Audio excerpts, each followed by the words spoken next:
Of you good morning. आज हम पढ़ने वाले हैं 10th क्लास या कह लीजिए 10वीं का मैथ अध्याय 4 माने चैप्टर 4 द्विघात समीकरण या आप कह सकते हैं क्वाड्रेटिक इक्वेशन। जैसा कि हम पिछली क्लास में बहुपद के बारे में पढ़ चुके हैं, तो जो द्विघात बहुपद होते हैं वही हमारे द्विघातीय समीकरण होते हैं। देखिए, द्विघातीय समीकरण का मानक रूप जो है ax² plus bx plus c equal to 0 होता है, जहाँ a b c वास्तविक संख्याएं हैं तथा x हमारा चर राशि है और a is not equal to 0 होता है। इसमें a का मान 0 नहीं होना चाहिए। और चर हमारे पास देखिए x है जिसकी घात 2 है, फिर इसकी घात 1 है और इसमें x की घात 0 होगी, क्योंकि जब किसी भी पद की घात 0 होता है तो उसका मान 1 होता है और 1 का अगर c में मल्टीप्लाई कर देंगे तो c आ जाएगा। तो अगर हम माने द्विघात समीकरण का एक रूप ऐसा होगा, दूसरा रूप यदि a is not equal to 0 और b is equal to 0 not 0, c is equal to का हो जाए 0 हो जाए। माने a का मान 0 ना लिया जाए, b का मान 0 ना लिया जाए और c का मान 0 ले लिया जाए, तो इस समीकरण का रूप बदल जाए। ax² प्लस bx, c का मान 0 हो गया तो बराबर 0। माने द्विघात समीकरण इस रूप का भी हो सकता है और इस रूप का भी हो सकता है। सेकंड कंडीशन है यदि a is not equal to 0, b is equal to 0, c is not equal to 0। अगर ये मान इस पे रख दिया जाए तो हमारा a x² और b का मान का लिए है 0। जब b का मान 0 लिए 0 का x में गुणा हो जाएगा, ये टोटल 0 हो जाए, प्लस क्या बचेगा c इज इक्वल टू 0। हमारे पास द्विघात समीकरण 3 रूपों में हो सकता है। पहला ए रूप है ax² plus bx plus c is equal to 0। दूसरा रूप है ax² plus bx is equal to 0। तीसरा रूप हमारे पास है ax² plus c is equal to 0। 3 रूपों में जो है द्विघात समीकरण पाया जाता है। जैसे अगर इस रूप का एग्जाम्पल हम लेते हैं तो x² plus 2x plus 1 is equal to 0। तो a का मतलब x² का गुणांक माने x² से जो सटा है, b का मतलब x का गुणांक माने जो x से सटा है, c का मतलब अचर पद जिसमें x ना हो। तो देखिए उसी रूप का है, x² टर्म है, x टर्म है और बिना x वाला टर्म है। तो यह जो समीकरण है मानक रूप पहले जैसा है। अगर इस तरह का एग्जाम्पल देखना है तो जैसे 5x² plus 3x is equal to 0। देखिए इसमें कोई कांस्टेंट टर्म नहीं है, x की घात 2 है, x की घात 1 है, इसमें भी x की घात 2, x की घात 1। तो इस टाइप का भी हमारा द्विघात समीकरण हो सकता है। थर्ड हमारा है a x square plus c बराबर 0। जैसे आप कह लीजिए 3x square minus 12 is equal to 0। तो देखिए इसमें क्या है, x की घात 2 है, उसके बाद अचर पद है। वही हाल यहाँ भी है, x की घात 2 ये हमारे पास अचर पद है। इस तरह के जो समीकरण होते हैं उसे हम द्विघात समीकरण या क्वाड्रेटिक इक्वेशन कहते हैं। 4.1 में जो है, माने पहले चैप्टर में हमको यही बताना है कि कौन द्विघात समीकरण है या नहीं है। तो आप समझ गए हमारी x की सबसे बड़ी घात क्या होना चाहिए, 2 होना चाहिए। और अगर उसके बाद x है तो उसकी घात 1 होना चाहिए। अगर x नहीं है तो अचर राशि होना चाहिए। x ना तो करड़ी में हो, ना उसकी घात जो है भिन्न के रूप में हो। अगर x करड़ी में आ गया तो करड़ी अगर आप हटाएंगे तो पावर क्या हो जाएगा, 1/2। अगर स्क्वायर रूट है तो पावर 1/2 हो जाएगा। क्यूबिक रूट है तो पावर 1/3। तो x की घात ना भिन्न में हो ना ऋणात्मक हो, माने x की घात +2 हो सकता है, 1 हो सकता है। और इसमें तो x की घात का माना जाएगा 0, क्योंकि उसकी वैल्यू 1 हो जाएगी। 1 का 1 मल्टीप्लाई करेंगे तो हमारा का आने वाला है 1। जैसे अगर आपसे कोई पूछता है कि √3x square plus -2x plus 1/2 is equal to 0। यह देखिए द्विघात समीकरण है और यह मानक रूप जो है पहले जैसा। पहले में क्या है, x की घात 2 होना चाहिए, x की घात 1, इसके बाद अचर पद, मतलब जिसमें x की घात का हो 0। तो देखिए x की घात 2 है, x की घात 1 है, इसमें x नहीं है। इसका मतलब है कि यह द्विघात समीकरण जो है संभव है। अगला एग्जाम्पल हम लेते हैं, दिया है x square plus 1/x square is equal to 5। तो अगर हमें बताना है कि यह द्विघात समीकरण है कि नहीं है, तो सबसे पहले हम इसे सरलतम रूप में लाएंगे और सरलतम रूप में लाने के बाद ही हमें डिसाइड कर पाएंगे कि यह द्विघात समीकरण है या नहीं है। तो देखिए यह हमारे पास भिन्न है और यह भिन्न नहीं है।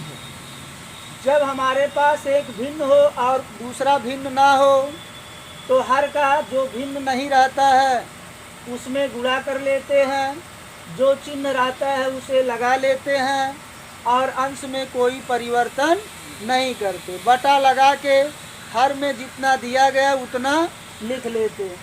तो x स्क्वायर का x स्क्वायर में गुणा करेंगे तो दोनों हमारे पास क्या है, x है। और जब ये दोनों का गुणा इसका इसमें गुणा करेंगे तो घाते का हो जाएंगी, जुड़ जाएंगे, पावर इसका ऐड हो जाएगा। तो हमारा हो जाएगा x की घात 4 प्लस का दिया इसमें नो चेंजिंग 1 डिवाइड बाई हो जाएगा x square is equal to 5/1। हम किसी का भी कर सकते हैं। अब इसका हम क्रॉस मल्टीप्लाई कर लेंगे तो इधर हर का गुणा इधर अंश में, तो 1 का मल्टीप्लाई जिसमें भी करते हैं वही संख्या आएगी। 1 का इसमें मल्टीप्लाई करेंगे, गुणा करेंगे तो यही आएगा। ए हो गया x की पावर 4 प्लस 1 बराबर इसका इसमें हो जाएगा 5x स्क्वायर। इसको लेफ्ट हैंड साइड में लाएंगे और घात को घटते हुए क्रम में व्यवस्थित करेंगे। ई प्लस इधर आएगा -5x स्क्वायर प्लस 1 पहले से है इज इक्वल टू 0। तो हमारा द्विघात समीकरण में x की सबसे अधिकतम घात या सबसे बड़ी घात क्या होना चाहिए, 2 होना चाहिए। यहाँ पे x की सबसे बड़ी घात क्या है? 4 है। इसका मतलब है कि यह द्विघात समीकरण नहीं है, अर्थात x² plus 1/x² is equal to 5 द्विघात समीकरण नहीं है। थर्ड एग्जाम्पल लेते हैं, x plus 3/x² is equal to 7। तो ये भी वही हाल है, भिन्न में है और ये भिन्न में नहीं। पहले इसको सरल किया जाए तो हर का इसमें गुणा हो जाए, क्योंकि ये भिन्न नहीं है। एक घात इसकी, दो घात इसकी जुड़ जाएगा, तो x की घात क्या हो जाएगा? 3। और भिन्न के अंश में माने न्यूमरेटर में कोई चेंजिंग नहीं करेंगे, a हो जाए 3 और इसके बाद बटा हमारा क्या है? x² हो जाए। इधर हमारे पास है 7/1 कर सकते हैं। इसका क्रॉस मल्टीप्लाई कर लेंगे, तिरछा गुणा। तो एक का हर लेते हैं, एक का अंश गुणा करके चाहे बाएं साइड में लिखिए चाहे दाएं साइड में, एक साइड खाली रखना। तो एक का गुणा इसमें करेंगे तो बाएं साइड में लिख लेते हैं, तो हमारा राइट साइड खाली रहेगा। x³ plus 3। अब 7 का इसमें मल्टीप्लाई, अब देखिए इसका अंश और इसका हर का मल्टीप्लाई करके उस साइड में लिखेंगे जो साइड खाली है। तो 7 का इसमें मल्टीप्लाई करेंगे 7x²। अब हम सभी पदों को किधर लाते हैं? लेफ्ट हैंड साइड में, और घात के जो है घात माने चर की जो घात रहेगा उसे घटते क्रम में रखेंगे। तो x की घात 3 है, पहले रहेगा, इसको इधर लाइए, प्लस है तो माइनस हो जाएगा। 7x² प्लस कह दिया है 3 बराबर 0। आप जैसा कि जानते हैं कि x की सबसे बड़ी घात क्या होनी चाहिए? 2। इसमें x की सबसे बड़ी घात क्या निकल गया? 3। इसका मतलब ये हुआ कि यह जो है द्विघातीय समीकरण नहीं है। अगला एग्जाम्पल हम देखते हैं, x minus 3/x is equal to 9। अब हमें ये बताना है कि यह द्विघात समीकरण है या नहीं है। तो सबसे पहले हम इसे क्या करेंगे? हल करेंगे, और हल करने के बाद ही हम यह डिसीजन ले पाएंगे कि यह द्विघात समीकरण है या नहीं। तो सेम कंडीशन पहले जैसा, ये भिन्न है, ये भिन्न नहीं है, तो हर का इसमें गुणा होगा। एक घात इसकी जो लिखा नहीं गया और एक घात इसका भी है जो लिखा नहीं गया। जब इसका इसमें गुणा करेंगे तो एक घात इसकी एक घात इसकी जुड़ जाएगी, तो x की घात क्या हो जाएगी? 2 माइनस कह दिया है 3/x, ये 9/1 कर ही सकते हैं। इसका भी क्रॉस मल्टीप्लाई कर दीजिए, एक का गुणा इसमें करेंगे तो यही आने वाला है, ए हो जाएगा x² माइनस 3। एक का अंश एक का हर लेके एक साइड में, अब ये हर बचा ये अंश, इसका मल्टीप्लाई करके दूसरे साइड में, तो 9 का x में गुणा करेंगे से हो जाएगा 9x। अब सभी पद को लेफ्ट हैंड साइड में लाएंगे और घात के घटते हुए क्रम में रखेंगे। ये हो गया x² प्लस इधर आएगा माइनस 9x माइनस 3 बराबर 0। अब देख लीजिए इसमें x की सबसे बड़ी घात क्या है? x की सबसे बड़ी घात 2 है। इस प्रकार जो है यह हमारा क्या हो जाएगा? द्विघातीय समीकरण होगा। अब देखिए अगला एग्जाम्पल हम लेते हैं, ये दिया है x² minus 3√x plus 5 is equal to 0। अब हमें जो है इसे बताना है कि यह द्विघातीय समीकरण है या नहीं है। तो हमने आपको बताया था x की सबसे बड़ी घात 2 होना चाहिए। x की सबसे बड़ी घात 2 है, यहाँ पे लिखा है √x, माने यहाँ कर्ण का घातांक या पावर कुछ नहीं कोने में लिखा हुआ है, तो हम इसका घातांक क्या मानते हैं, 2 मानते।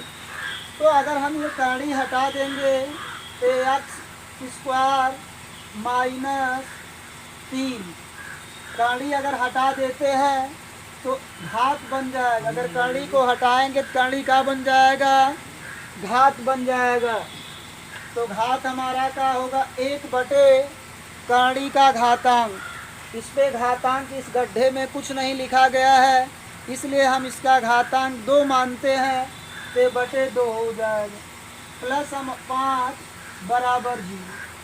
तो देखिए जैसा कि हमने आपको बताया था कि x की घात ना तो ऋणात्मक होनी चाहिए ना तो भिन्नात्मक होनी चाहिए, माने भिन्न ना हो ना ऋणात्मक। x की सबसे बड़ी घात तो 2 है, लेकिन अगर आगे हम चेक करते हैं तो x की घात भिन्न में आ गया 1/2, जबकि हमारे पास x की घात 2 हो या x की घात 1 हो या x की घात 0 हो। और हमारे पास ये फिक्स है कि x की घात 2 होना आवश्यक है, x की घात 2 होना आवश्यक। उसके बाद अगर कोई x होता है तो उसकी घात 1 या 0 हो तो वह द्विघात समीकरण अवश्य होगा। तो यहाँ पे आप देखिए कि x की घात 2 तो है ही, ये होना आवश्यक है। अगर x की घात 2 नहीं है तो यह कोई चांस ही नहीं है कि वह द्विघात समीकरण होगा। x की घात अगर 2 होता है, उसके बाद अगर x बचता है तो उसकी घात 1 हो या 0 हो तो वह द्विघात समीकरण होगा, अन्यथा वह द्विघात समीकरण नहीं हो सकता। यहाँ x की घात 2 है और इस x की घात 1/2 है। यहाँ पे घात तो जो है अलग हो गया हमारे बताए हुए रूल से, इसलिए यह द्विघात समीकरण नहीं हो सकता। इस तो समझ गए, या आप मोटे में कह लीजिए कि x कड़ी में है, इसलिए यह द्विघात समीकरण नहीं होगा। अगला एग्जाम्पल हम देखते हैं, x² minus 3x is equal to 0। अब हमें ये बताना है कि यह द्विघात समीकरण है कि नहीं। तो रूल हमने बताया कि x की सबसे बड़ी घात क्या होनी चाहिए, 2। उसके बाद अगर x है तो उसकी घात 1 हो या तो 0। तो देखिए x की घात 2 है, इसमें x की घात 1 है। इसका मतलब क्या हुआ कि यह द्विघात समीकरण है जो हमारे रूल के अंतर्गत है। और एग्जाम्पल हम देखते हैं,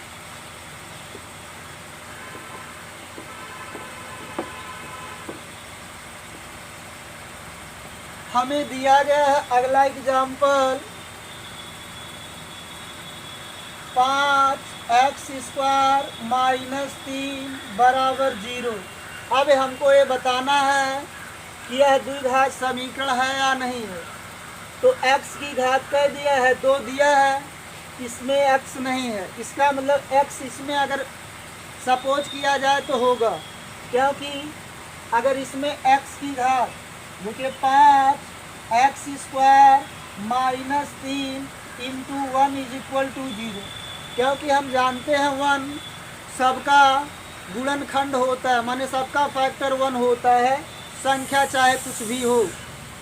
अगर 1 यहाँ हो गया तो हम इसे और सॉल्व करेंगे, 5x² माइनस 3 इंटू, अगर इसका मान 1 है तो हम इसे x की घात 0 लिख सकते हैं। तो अगर किसी की भी घात अगर 0 होता है तो उसका मान 1 होगा, और 1 का 3 में गुणा करेंगे तो 3 होगा। इसका मतलब है कि हमारा जो रूल था x की घात 2 फिर x की घात 1 फिर x की घात 0, तो दोनों में से x की घात 1 या x की घात 0 में से 1 होना चाहिए, और x की घात 2 अवश्य रहना चाहिए। तो देखिए x की घात 2 है, x की घात 1 नहीं है, लेकिन x की घात 0 है। इसका मतलब है कि यह हमारे पास द्विघात समीकरण है। अगला हम चेक करते हैं, अगला example 3x² plus 5x plus 1 is equal to 3x square plus minus 6x minus 3। अब हमें बताना है कि यह द्विघात समीकरण है या नहीं है। तो जब हमारा भिन्न में ना हो, ये सभी भिन्न में नहीं है, जब भिन्न में नहीं हो तो हम सभी पदों को लेफ्ट हैंड साइड में लाते हैं। तो चलिए, ये हमारे पास है 3x स्क्वायर, ये प्लस है, इधर लाएंगे तो माइनस 3x स्क्वायर।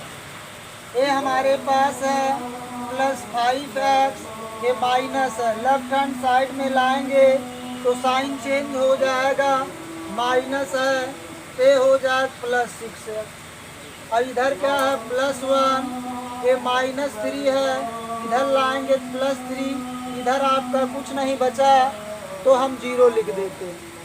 अब ये देखिए, इनको हमेशा सेटिंग में रखेंगे, x की घात 2 वाले को एक साथ, x की घात 1 वाले को एक साथ, और अचर पदों को हम क्या करते हैं, एक साथ रखते हैं। अब देखिए, प्लस है, ये माइनस है। जैसा कि आप जानते हैं, अगर साइन चेंज हो और अक्षर बराबर हो, अगर साइन जो है माने चिन्ह है अलग अलग हो और अक्षर बराबर हो, तो हम उसे क्या कर सकते हैं, घटाते हैं।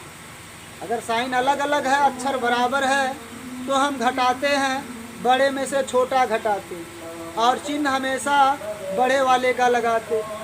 तो देखिए, इसमें तो दोनों बराबर है, इसलिए 3 में से 3 अगर घटाएंगे तो 0 आ जाएगा।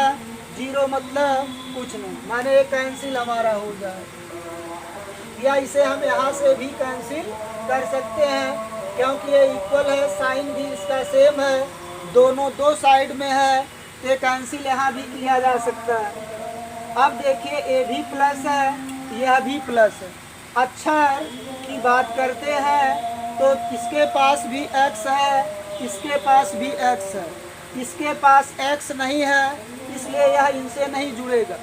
अक्षर जिनके पास बराबर रहेगा उन्हीं से जुड़ेगा। तो x x दोनों में है, चिन्ह समान है। अगर चिन्ह समान है तो हम उसे जोड़ लेते हैं और चिन्ह वही लगा देते हैं। 5x और 6x अगर जोड़ लेंगे तो हो जाएगा 11x। इधर भी देखिए, साइन सेम है, प्लस प्लस दोनों का है। जब साइन समान है तो जो चिन्ह है वही लगा लेंगे। इसके बाद दोनों को क्या करेंगे, जोड़ लेंगे। 3 में 1 जोड़ेंगे, 4 बराबर 0। तो हमारा सबसे मुख्य रूल तो यही है द्विघात समीकरण का, कि x की सबसे बड़ी घात 2 होना अति आवश्यक। लेकिन देखा जाए, यहाँ पे x की सबसे बड़ी घात 1 है, तो यह द्विघाती समीकरण नहीं है, क्योंकि घात 2 नहीं है। यह एक घाती समीकरण है, जिसे हम लीनियर इक्वेशन या रेखीय समीकरण भी कहते हैं। तो इस प्रकार से कुछ और एग्जाम्पल आप चाहें तो देख सकते हैं। हमारे पास अगला एग्जाम्पल है,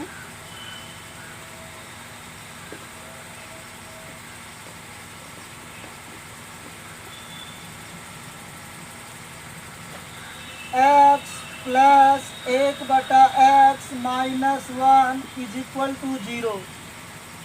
अब देखिए, होता क्या है कि यह हमारे पास भिन्न है और ये दोनों भिन्न नहीं है, ना x भिन्न है ना 1 भिन्न है, केवल एक भिन्न है। जब हमारे क्वेश्चन में एक भिन्न रहेगा, शेष भिन्न नहीं है, तो हर का हम जो भिन्न नहीं रहेगा उसमें गुणा कर देंगे, और जो भिन्न का अंश रहेगा उसमें कोई चेंजिंग नहीं करेंगे, जो चिन्ह रहेगा वही लगा देंगे। तो देखिए, भिन्न है नहीं तो हर का इसमें गुणा हो जाएगा, एक घात इसकी एक घात इसकी जुड़ जाएगी। x की घात 2 प्लस, ये तो भिन्न का अंश है 1, तो जो भिन्न रहेगा उसके अंश में हम कोई चेंजिंग नहीं करेंगे, ना साइन कोई चेंज करेंगे। ये माइनस है, माइनस हो गया। अब देखिए, भिन्न नहीं है तो हर का इसमें भी गुणा हो जाए। जैसा कि आप जानते हैं कि 1 में अगर किसी का भी गुणा किया जाए तो वही संख्या हमें क्या होती है, प्राप्त होती। अगर x का गुणा 1 में किया जाए तो हमें x मिलेगा, 0 का गुणा अगर 1 में किया जाए तो 0 मिलेगा, m का गुणा 1 में किया जाए तो m मिलेगा। तो जिसका भी गुणा 1 में करते हैं हमें वही मिलेगा। x का 1 में गुणा करेंगे तो x मिलेगा, बटे x टोटल का लगा देंगे, क्योंकि बटे x था वही x जो है टोटल का बटे हो जाए, बराबर हमारा 0 बटे 1 तो हम किसी का भी लगा सकते हैं। अब क्रॉस मल्टीप्लाई माने तिरछा गुणा करेंगे, 1 का हर 1 का अंश ले करके चाहे बाएं साइड में चाहे दाएं साइड में रख देंगे। एक साइड में आप रख सकते हैं, एक साइड को खाली रखेंगे, फिर दूसरा जो बचा हुआ अंश और हर है उसका गुणा करके हम खाली वाले साइड में रख देते हैं। तो 1 का गुणा इसमें करेंगे तो यही आ जाएगा। थोड़ा क्रम में कर लीजिए, इसको पहले कर लीजिए और ये +1 हो गया। x का गुणा 0 में हो जाएगा तो 0 हो गया। अब ये हमारा सरलतम रूप में पहुंच गया। अब आप घात मिला लीजिए। x की सबसे बड़ी घात क्या होना चाहिए, 2 जो है। x की घात 1 संभव है। इसमें x की घात क्या माना जाए, 0, अर्थात बिना x वाला टर्म। तो हमारा ये जो दिया गया था यह जो है आपका द्विघात समीकरण है। इसी प्रकार जो है बहुत से एग्जाम्पल आपको बुक में दिया गया होगा, आप चेक कर सकते हैं। 26 मिनट